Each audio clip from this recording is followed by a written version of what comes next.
Okay, I think we are running.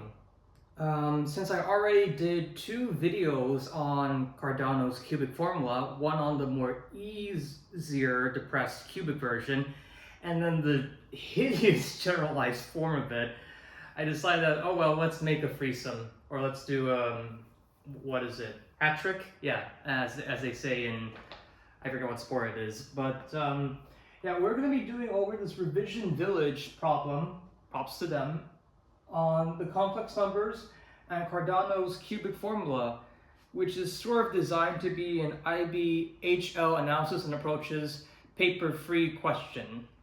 Okay, first disclaimer note about this particular problem. This problem is way too long. It's a total of 28 marks or so, if you say here, but there's a part A, a part B, and a part C, and all with many parts in this. Typically, and you can fact check me on this, but from the latest of what I've seen of the IB paper freeze, they will typically have 2 different types of questions, and those will typically be covered within an hour, so you kind of have to rush through them. So it's not going to be as hard as this problem, and trust me, with Cardano's formula, it's going to be gnarly and hard. But first off, let's go and start with part A of this problem. So let me set up the context of this. Imagine we have a unit circle over here, and there are particular roots of unity that lie on the circle. One is omega naught, the second is omega 1, the third is omega 2, and then we cycle back and forth through these roots again. And they form an angle, or an argument if you prefer, I hate that term, of 2 pi over 3 for each of these complex roots.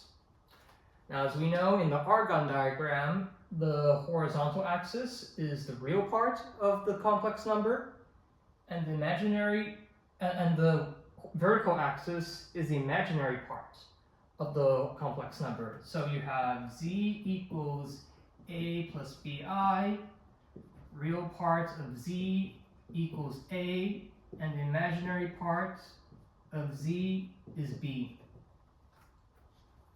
Okay, so they claim that in polar form, and you should know this through polar parameterization, that these complex numbers can be written in the... Wait, I'm missing something. Oh wait, no, I'm good. These complex roots, complex numbers, can be written in the form omega n equals cosine theta plus I sine theta, where the angle theta is bounded between, sorry for that, 0 and 2 pi. There we go, that's much better. And now we have to show the following. So number 1, show that omega naught equals 1, then find remaining roots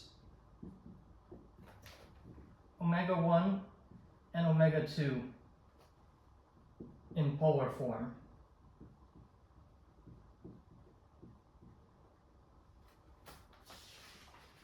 Okay, this one, start off. So the first one, omega 0 equals 1, is pretty easy. You just have to plug in theta equals 0 into there, since n is 0 in this case. Plug theta equals 0, so you get omega 0 equals cosine of 0 plus I sine of 0. This is 1, cosine of 0 is 1, and sine of 0 is 0. So we just get 1. That's the first step done. Omega 1 now, and omega 2. Here, we just put in what the respective angles that are subtended by the roots are. So remember, in our convention, we start from the right side of the horizontal axis, and then rotate counterclockwise. So in this direction here. So if this has an angle of 0, this omega 1 is going to have an angle of 2 pi over 3. So we just write omega 1 equals cosine of 2 pi over 3 plus I sine of 2 pi over 3. And finally, to get omega 2, we just add another 2 pi over 3 here. So omega 2 equals cosine of, we essentially do 2 pi over 3 plus 2 pi over 3, which is essentially 4 pi over 3. So that's our angle, 4 pi over 3 plus I sine of 4 pi over 3. That's it for that part 1. Pretty easy for now, but it gets harder. It gets harder.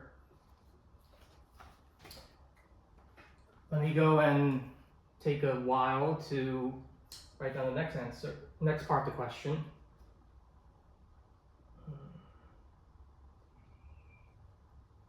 And we're going to need to keep this omega 1 and omega 2.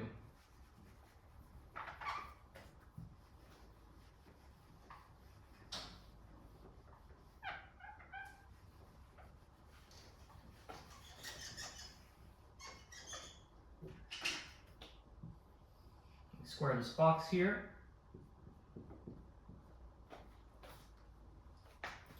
Second part of the question now. Show omega 1 times omega 2 equals 1.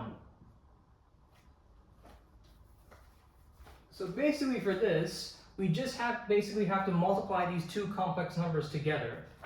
So we put omega 1, omega 2, just plug in these exact forms in as they see fit. Cosine 2 pi over 3 plus I sine 2 pi over 3 times cosine of 4 pi over 3 plus I sine of 4 pi over 3.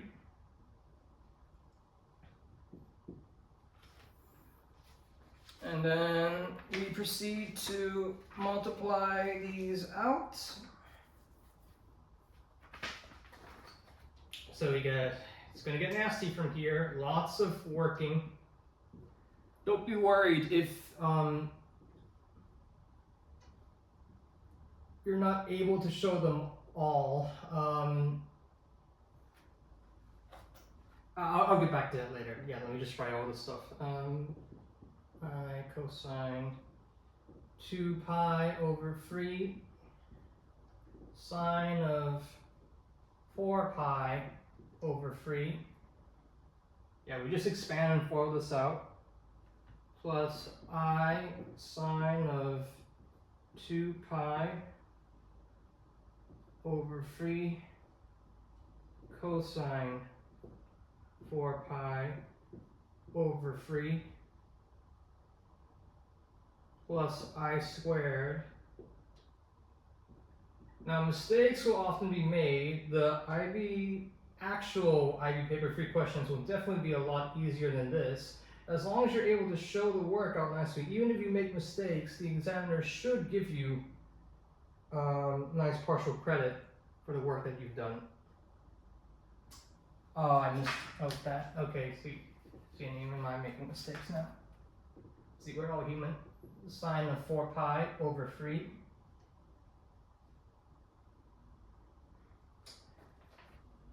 And then from here, what I do for this next step is, because I have an I squared over here,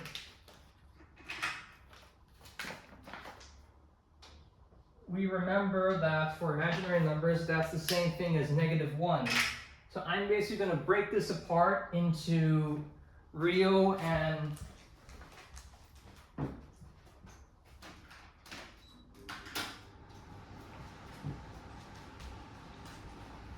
into its proper and real imaginary parts. So basically, these two terms over here are going to get grouped together.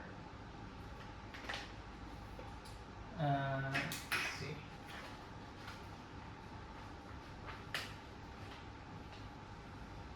this and this get grouped together, while the other two non-circle terms of these four terms here get grouped together. And notice this will simply become a minus 1. So it'll be this minus this. And, oh dear God, do I? Okay, no. I can free up the room now. Okay, I'm going to erase this now.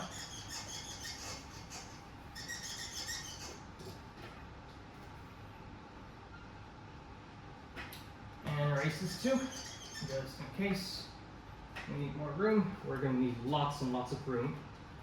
Okay, so omega 1, omega 2 equals cosine 2 pi over 3, cosine 4 pi over 3, minus sine 2 pi over 3, sine 4 pi over 3.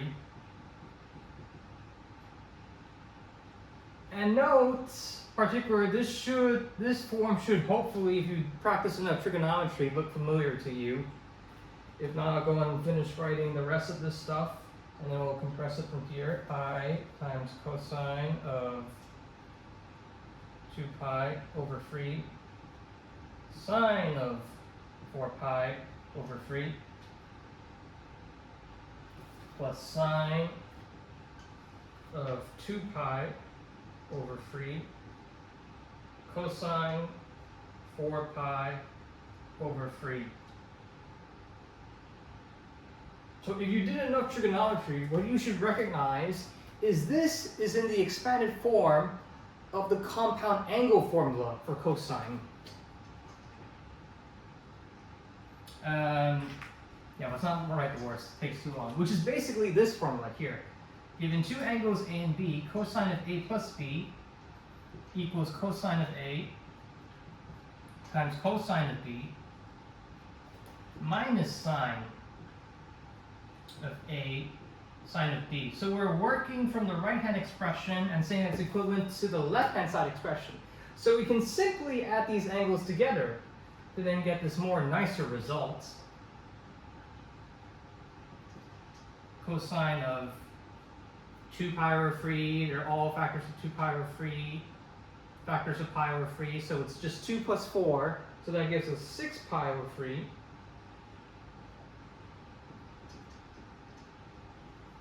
Plus I sine of 6 pi over 3. Same angle again, should be consistent. And then that just becomes cosine of 2 pi plus I sine of 2 pi. And now you just need to know what these values are. Sine of 2 pi is going to be 0. It's just a given. And cosine of 2 pi, if you don't go pi, it's going to be negative 1, but back to 2 pi, it's going to be positive 1. So omega 1 times omega 2 equals 1, which is what we wanted to show. QED for this baby. As you can see already, that's already a decent lot of work, and that's only the second question for the first part of this nightmare. But I do find it, regardless, unfortunately, a bit fun or exciting, just guilty pleasure. Okay, now, so we're, okay. Third part now. And remember, even for the paper free, even if you don't manage to get all parts of the problems, you can use the statements or the propositions they've already given you and use them as a guideline to go and continue to the next part of the question. So you could just use omega 1 times omega 2 equals 1, which I believe is what we will be indeed using for this problem. I mean, this part, next part of the problem. So show, oops, I need to do 3 now. Okay, number 2 is done. Number 3, or I, as they call for this question. So where is the prompt here? Show that omega 1 squared plus omega 2 squared equals omega 1 plus omega 2. Okay. This one is going to be pretty tricky. We're going to start with this left-hand expression and then simplify it down to the right-hand expression here. We might have another way to do it from the right-hand side to the left-hand side that is equally valid because we're dealing with an equation.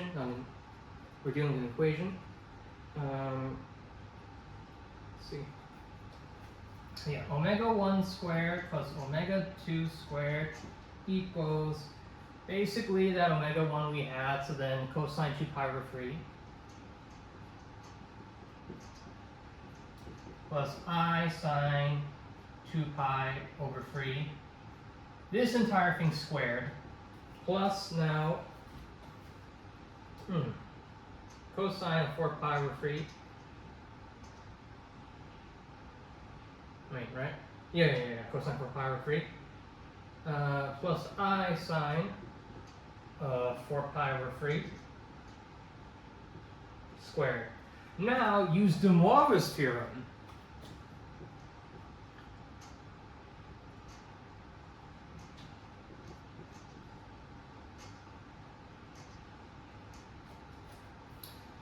Which is basically that we can take this power here and then multiply it into the angles here. Can I write it quick enough? Yeah, I'll see if I'll write it just for, so cosine theta plus I sine theta all raised to the n, where n is a positive integer. I'm not going to check the cases if they work for negative numbers as well, but assuming the best case that it's positive integers for now. This is the same as cosine of n theta plus I sine of n theta. And you can look that up in the IB formula booklet. So we use this here. And as I said, this power here gets multiplied into the angles. So we immediately get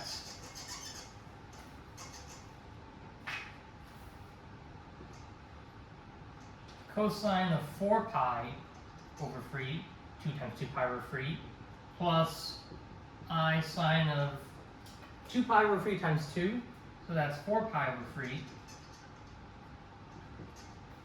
Cosine 4 pi over 3, that becomes cosine of 8 pi over 3.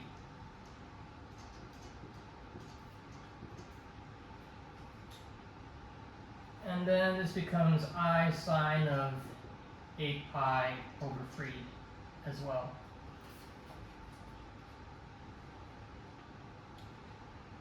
But now, omega 1 here,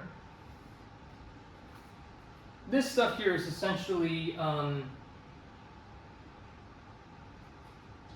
I'm sorry, this is omega 2. This is omega 2, because it's rotated by an angle of 4 pi over 3. So this is just omega 2.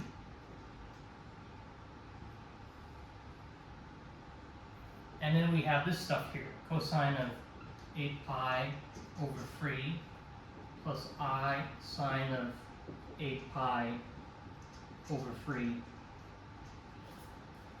Okay, we get a good picture still.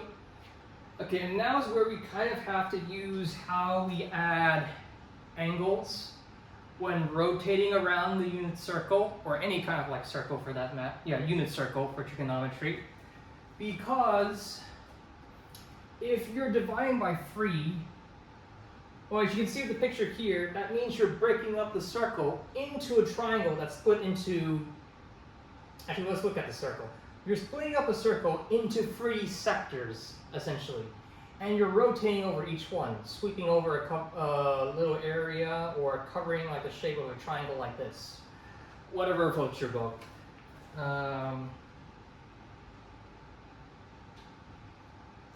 So a rotation of 8 pi over 3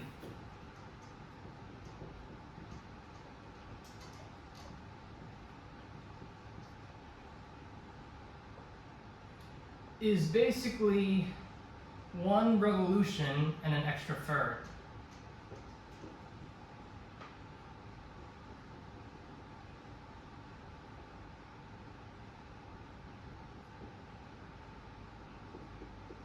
So basically you rotate through the whole circle counterclockwise 1 time, and then an extra third time. Let's go and see why this is the case. Actually, no, that is not correct. It is not 1 revolution, it is 2 revolutions. See, I made a mistake as well.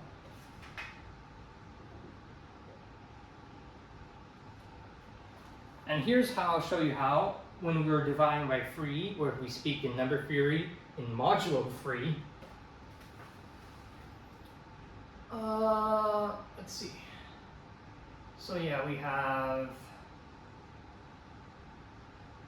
6 pi over 3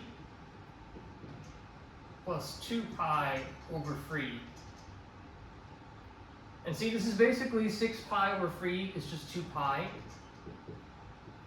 That's 2 pi over 3.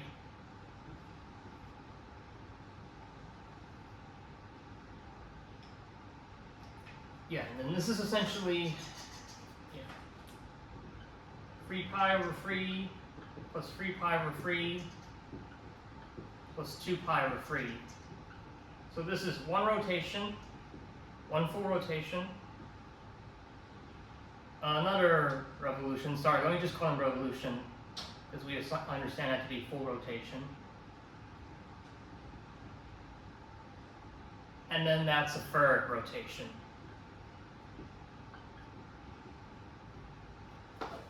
So essentially, if you rotate twice, and then 1 more time, where are we back at? We're back at omega 1. So therefore, cosine 8 pi over 3 plus I sine pi over 3 must be omega 1. So this is omega 2 plus omega 1, which is what we want to show. Nice QED.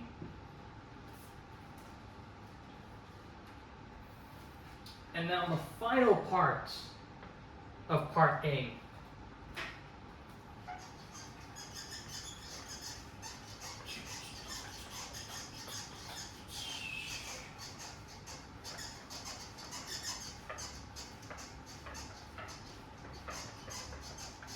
Show that, where is it? I need to keep flipping back and forth between my notes here.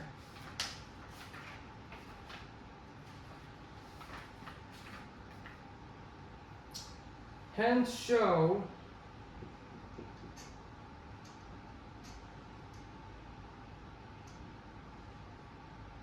omega 1 plus omega 2 equals negative 1 in Cartesian form.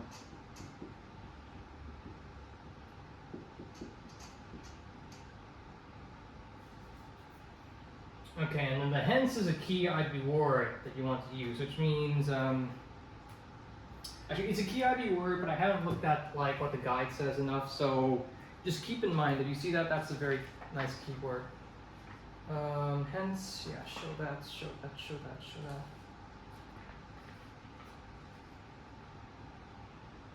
Oh, okay, no, this one is easy. This is just like evaluating like what the actual values of cosine 2 pi over 3 and sine 2 pi over 3 and cosine 4 pi over 3 sine 4 pi over 3 are.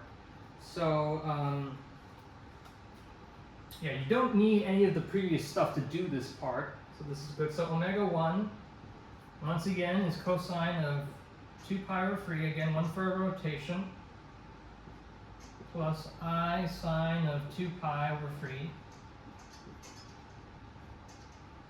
And then omega 2 equals cosine of 4 pi over 3 plus I sine of 4 pi over 3.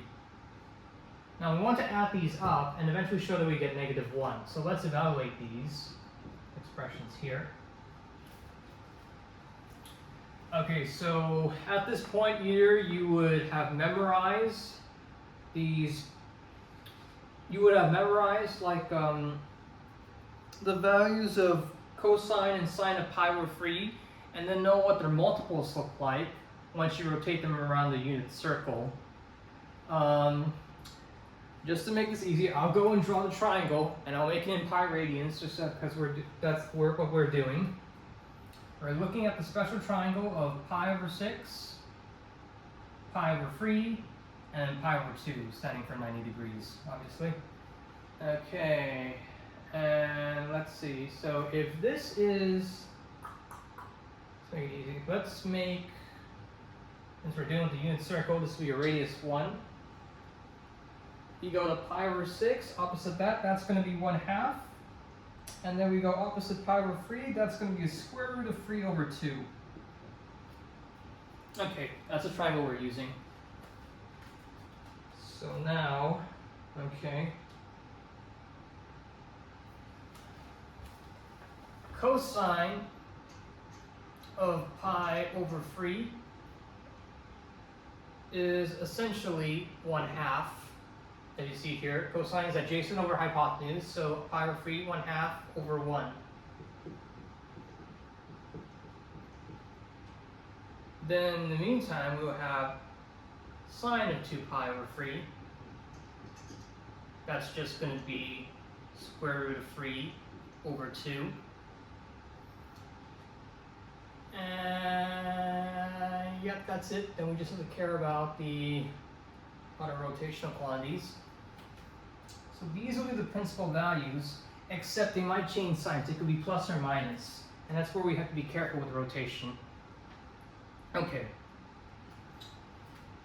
If we rotated 2 pi over 3, starting from omega 0 to the complex group omega 1, we are now in the second quadrant.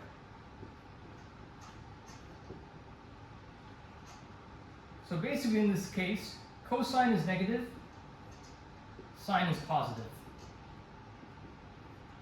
Which means that this is going to be negative 1/2, and then this is going to be added by square root of 3 over 2.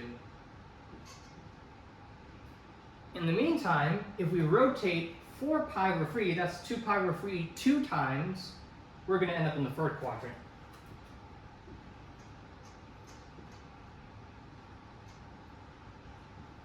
So then cosine is negative, and sine is negative as well.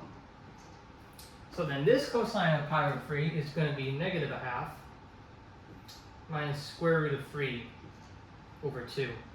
And now we just add up these two complex numbers together, which is minus 1/2 plus square root of 3 over 2 minus square root of 3 over 2. Oh, what do you know? A zero pair. Nice. This gets destroyed. Omega 1 plus omega 2. And minus 1/2, we get minus 1. And we're done. That's essentially it for part A. Now, this part, I would say overall, is the easier part, because the next one is where you actually start to go and use the depressed cubic. They tell you some expression is true, and then you need to manipulate around. And that is very nightmarish. So we'll stay tuned until we come back to that in a little while.